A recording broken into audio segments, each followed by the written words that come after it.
नमस्कार, मैं हूं आपके साथ अभिषेक पुंडीर। बिहार में इस बार अगर बीजेपी नहीं जीती तो बहुत बड़ा नुकसान होने वाला है। ये हम नहीं, बिहार की राजनीति कह रही है, क्योंकि नीतीश चिराग की दुश्मनी जग जाहिर है। ऐसे में चिराग पारस की दुश्मनी आप तो देख ही चुके हैं। ऐसे में अभी तक बिहार में कोई बात नहीं बन पाई है और लग रहा है कि एनडीए गठबंधन अपनी खुन्नस में ही खत्म हो जाएगा। क्या है पूरा मामला, इस रिपोर्ट में देखिए।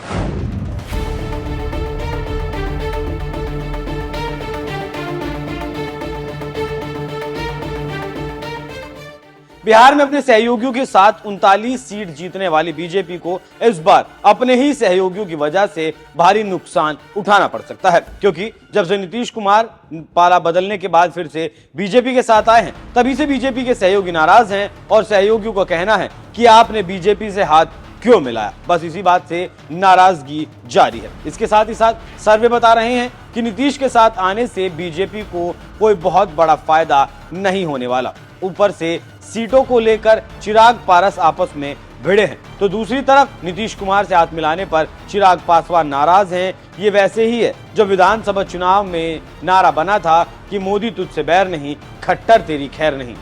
अब बिहार में बीजेपी के सहयोगी कह रहे हैं कि मोदी तुझसे बैर नहीं, नीतीश तुम्हारी खैर नहीं। और ये जनता नहीं बल्कि खुद चिराग पासवान कह रहे हैं, जिन्होंने विधानसभा चुनाव में नीतीश कुमार की लुटिया डुबो दी थी। अब एक बार फिर चिराग पासवान नीतीश कुमार को लेकर मैदान में हैं और कह रहे हैं कि मोदी तुझसे बैर नहीं, नीतीश तुम्हारी खैर नहीं। लेकिन गठबंधन साथियों की वजह से बीजेपी की इस बार हालत खराब है और अगर यही जारी रहा तो आगे बीजेपी को बिहार में काफी नुकसान उठाना पड़ सकता है।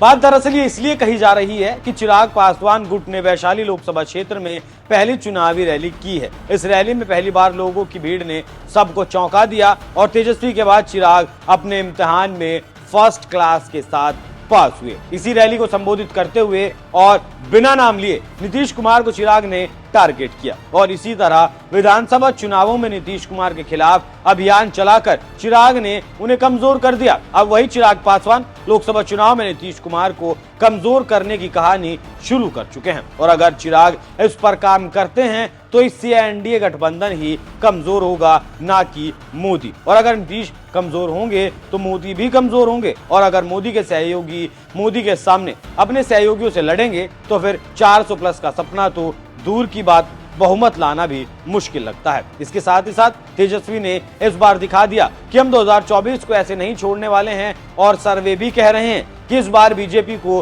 बिहार में घाटा हो सकता है। देखना होगा मोदी शाह समय को भांपकर कब इस लीकेज को दूर करते हैं और अगर लीकेज दूर नहीं हुआ तो बिहार का रिजल्ट मोदी शाह को रोने पर मजबूर कर देगा। और जो बिहार की राजनीति में हो रहा है वो काफी खतरनाक है और ये मोदी की तीसरी सरकार के लिए घातक हो सकता है। देखना होगा आगे बिहार में सहयोगी क्या करते हैं और इसका क्या नतीजा निकल कर सामने आता है। लेकिन फिलहाल तो गठबंधन की हालत खराब है। आपको क्या लगता है, क्या बिहार में फिर से कुछ खेला होने वाला है? इस पर अपनी राय हमें कमेंट कर जरूर बताएं। नमस्कार।